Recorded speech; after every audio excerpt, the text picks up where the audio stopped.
दो अलग पहचान। जीवन में दो बातें अक्सर हमें सोचने पर मजबूर करती हैं, सत्य और सही। कई बार ये दोनों एक दूसरे से जुड़े हुए लगते हैं, तो कई बार इनमें जमीन आसमान का अंतर दिखता है। सत्य क्या है? क्या जो सही है वही सत्य होता है? इन सवालों का जवाब ढूंढने के लिए हमें इन दोनों शब्दों के असली मायने समझने होंगे। सत्य वह है जो है बिना किसी मिलावट के, यह स्थिर है, अटल है और सार्वभौमिक है।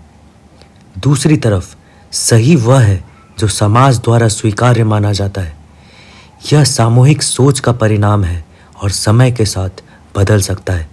और जब हम सत्य की बात करते हैं तो हम अपने अंदर झांकते हैं। यह एक व्यक्तिगत यात्रा है जिसमें हम अपने विवेक और अनुभवों के आधार पर किसी भी बात को परखते हैं। लेकिन जब हम सही की बात करते हैं तो हम समाज की तरफ देखते हैं। हमारे आसपास के लोग क्या मानते हैं, क्या स्वीकार करते हैं, यह सही की परिभाषा तय करता है। सत्य अटल और सार्वभौमिक। सत्य शाश्वत है, यह कल भी था, आज है और कल भी रहेगा। सूर्य की पूर्व दिशा से उदय होना एक सत्य है जो कभी नहीं बदलेगा। गुरुत्वाकर्षण बल का होना एक सत्य है जो हर जगह लागू होता है। सत्य किसी व्यक्ति, समाज या परिस्थिति से बंधा हुआ नहीं होता। सत्य की खोज एक व्यक्तिगत यात्रा है।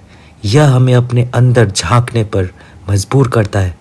यह हमें अपने विचारों, अपनी मान्यताओं और अपने पूर्वाग्रहों पर सवाल उठाने को कहता है। सत्य की राह आसान नहीं होती, लेकिन यही वह राह है जो हमें मुक्ति की ओर ले जाती है। सही समाज की सोच का आईना। सही समाज द्वारा निर्धारित मानदंडों का पालन करता है। यह समय के साथ बदलता रहता है। जो बातें आज सही मानी जाती हैं हो सकता है कि कल गलत साबित हो जाएं।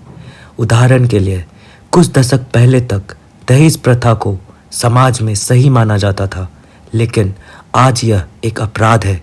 सही का पालन करना समाज के लिए जरूरी होता है क्योंकि इनसे व्यवस्था बनी रहती है। लेकिन हमें यह भी ध्यान रखना होगा कि सही हमेशा सत्य नहीं होता। कई बार हमें सत्य की रक्षा के लिए सही के खिलाफ भी खड़ा होना पड़ता है। अब उदाहरणों से समझें अंतर।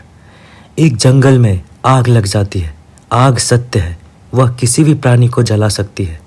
लेकिन एक हिरन अपने बच्चे को बचाने के लिए आग में कूद जाता है, यह उसका सही है। एक गरीब व्यक्ति भूख से तड़प रहा है, भूख सत्य है, लेकिन एक दुकानदार उसे मुफ्त में खाना देता है, यह उसका सही है।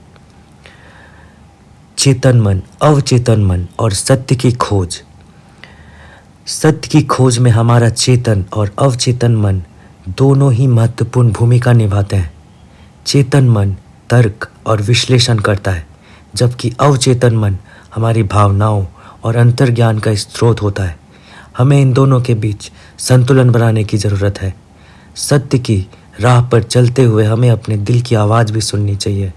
हमें अपने अंदर झांकना चाहिए और यह समझने की कोशिश करनी चाहिए कि हमारे लिए क्या सही है, क्योंकि अंततः सत्य वही है जो हमें मुक्ति दिलाता है।